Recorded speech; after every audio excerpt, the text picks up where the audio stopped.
भोकरदन तालुक्यामधील हसनाबाद येथील प्रयोगशील शेतकरी मनोज बद्रीनारायण लाठी यांनी पारंपरिक शेतीला फळबाग लागवडीची जोड देत आपली आर्थिक उन्नती साधली। मनोज लाठी यांनी आपल्या 2.5 एकर शेतामध्ये 1000 सीताफळ रोपांची लागवड केली आणि त्यामधून त्यांना वर्षामध्ये जवळपास 7 ते 7.5 लाखांचं उत्पन्न मिळते। जालना हा दुष्काळी भाग असल्यामुळे येथे पाणी कमी लागणारे उत्पादन घेतलं जातंय हे ओळखूनच त्यांनी सीताफळाची लागवड केली। आतापर्यंत या लागवडीमधून 10 ते 12 टन माल निघाला असून 5 ते 7 टन माल निघेल अशी त्यांना अजून अपेक्षा आहे। आपल्या शेती प्रयोगामधील सफलता बघून अन्य शेतकऱ्यांनी सुद्धा पारंपरिक शेतीसोबतच फळबाग लागवडीकडे वळावे असा सल्ला शेतकरी मनोज लाठी यांनी शेतकऱ्यांना दिला आहे।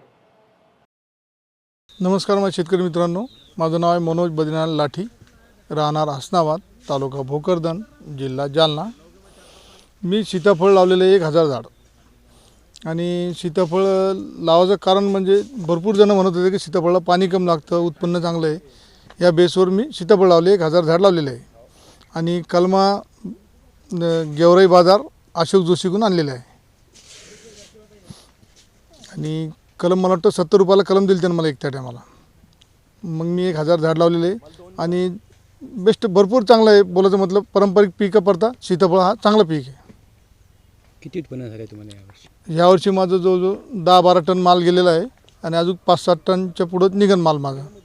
काय भाव भेटला तुम्हाला? मला स्टार्टिंगला 75 रुपये किलो भेटला, नंतर 71 भेटला, त्याच्यानंतर म्हणजे स्टेप बाय स्टेप असे कम होत होत आज 45 रुपये चालू आहे मार्केट। तर आज मी आजचं भावाचं मी 45 रुपयांनी दिलेलं आहे माल। आतापर्यंत तुम्हाला किती आर्थिक उत्पन्न झालं आहे? मला आतापर्यंत जवळजवळ 7-7.5